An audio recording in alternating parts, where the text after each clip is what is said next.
Hi, എല്ലാവർക്കും സ്വാഗതം. നമ്മൾ ഇന്ന് കാണുന്ന ഈ തിരക്കേറിയ നഗരങ്ങളൊക്കെ എവിടെ നിന്നാണ് വന്നതെന്ന് എപ്പോഴെങ്കിലും ഓർത്തു നോക്കിയിട്ടുണ്ടോ? നമുക്കിന്ന് കാലത്തിലൂടെ ഒരുപാട് പിന്നോട്ടു പോകാം. കൃഷിയിടങ്ങൾ മാത്രമുണ്ടായിരുന്ന ഒരു ലോകം, പതിയെ പതിയെ വ്യാപാരവും അവസരങ്ങളും നിറഞ്ഞ പട്ടണങ്ങളായി മാറിയ ആ അവിശ്വസനീയമായ പരിവർത്തനത്തിന്റെ കഥയാണിത്. ഇന്നത്തെ നമ്മുടെ ഈ ആധുനിക ലോകത്തിന് അടിത്തറ പാകിയ ആ വലിയ മാറ്റത്തിന്റെ കഥ. അപ്പോ ഇതാണ് നമ്മുടെ മുന്നിലുള്ള ആ വലിയ ചോദ്യം. ഒരു ഭൂഖണ്ഡം മുഴുവൻ ഉറങ്ങിക്കിടന്ന ഗ്രാമങ്ങളിൽ നിന്ന് ഉണർന്നെഴുന്നേറ്റ് തിരക്കേറിയ നഗരങ്ങളുടെ ഒരു ശൃംഖലയായി മാറിയത് എങ്ങനെയാണ്?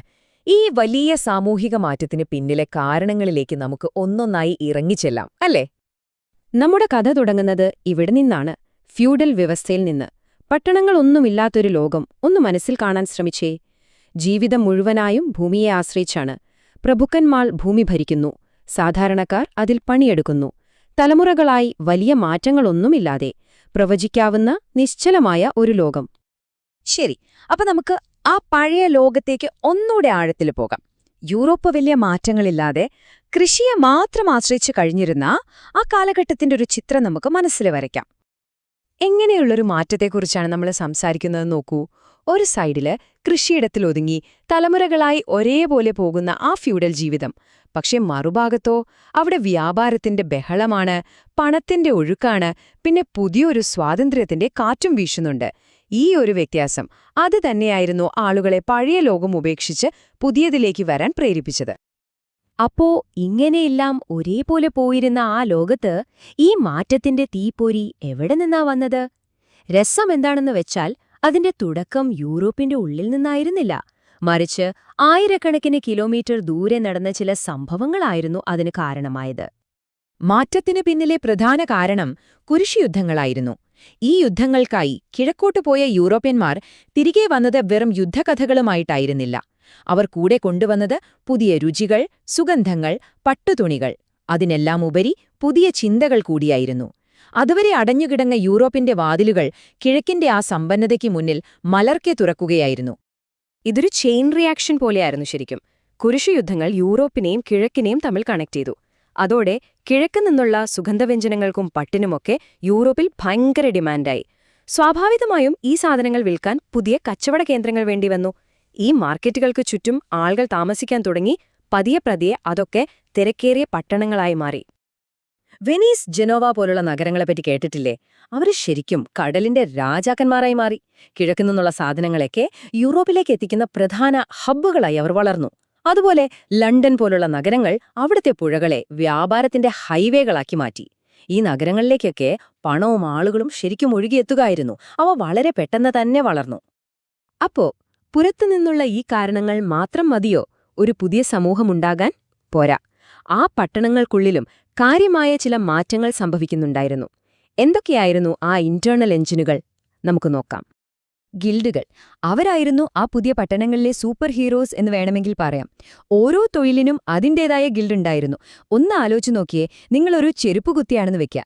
നിങ്ങളുടെ ഗിൽഡ് നിങ്ങളുണ്ടാക്കുന്ന ചെരുപ്പിന് നല്ല വില കിട്ടുമെന്ന് ഉറപ്പാക്കും, നിലവാരം കുറഞ്ഞ സാധനങ്ങൾ മാർക്കറ്റിൽ വരുന്നത് തടയും, ഇനി നിങ്ങൾക്ക് അസുഖം വന്നാലോ നിങ്ങളുടെ കുടുംബത്തെ സംരക്ഷിക്കും.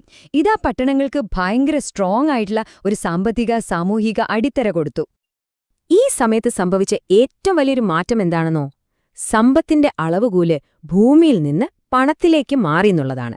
പണ്ടൊക്കെ ഒരു ചാക്ക് നെല്ല് കൊടുത്ത് ഒരു കോഴിയെ വാങ്ങുന്ന ആ ഒരു സിസ്റ്റം, അതായത് ബാർട്ടർ, അതായിരുന്നു മെയിൻ. പക്ഷെ വ്യാപാരം വളർന്നപ്പോൾ ഇതത്ര പ്രാക്ടിക്കൽ അല്ലാതായി. അപ്പോഴാണ് നാണയങ്ങൾ രംഗത്തേക്ക് വരുന്നത്.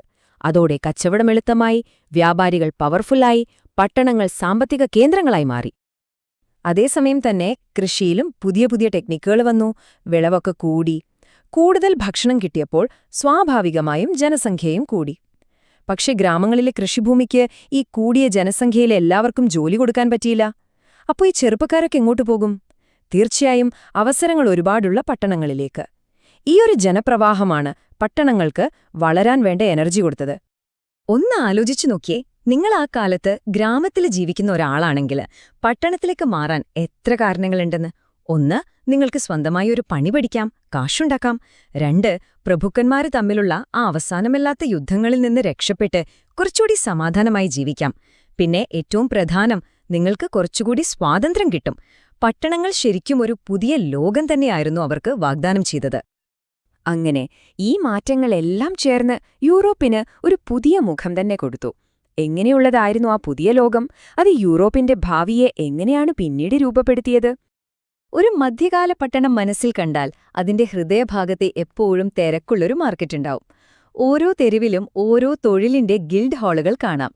അവർക്ക് അവരുടേതായ നിയമങ്ങളുള്ള ഒരു നഗരസഭ, ആകാശത്തേക്ക് തലയുയർത്തി നിൽക്കുന്ന പള്ളികൾ, അതോടൊപ്പം തന്നെ അറിവിന്റെയും കലയുടെയും പുതിയ കേന്ദ്രങ്ങളും അവിടെ വളർന്നുവന്നു.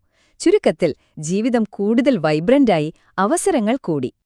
ഇതിന്റെയൊക്കെ ദീർഘകാല ഫലങ്ങൾ ശരിക്കും ഞെട്ടിക്കുന്നതായിരുന്നു. ഈ പട്ടണങ്ങളിലെ ചർച്ചാവേദികളിലാണ് നവോത്ഥാനത്തിന്റെ, അതായത് റെനേസൻസിന്റെ വിത്തുകൾ പാകിയത്. ഇവിടുത്തെ കച്ചവടക്കാരുണ്ടാക്കിയ സമ്പത്താണ് പിന്നീട് വന്ന വ്യാവസായിക വിപ്ലവത്തിന് ഫണ്ട് ചെയ്തത്. അപ്പോൾ ഇതൊരു ചെറിയ സാമൂഹിക മാറ്റമായിരുന്നില്ല. യൂറോപ്പിന്റെ ചരിത്രത്തെ തന്നെ വഴിതിരിച്ചുവിട്ടൊരു സംഭവമായിരുന്നു അത്.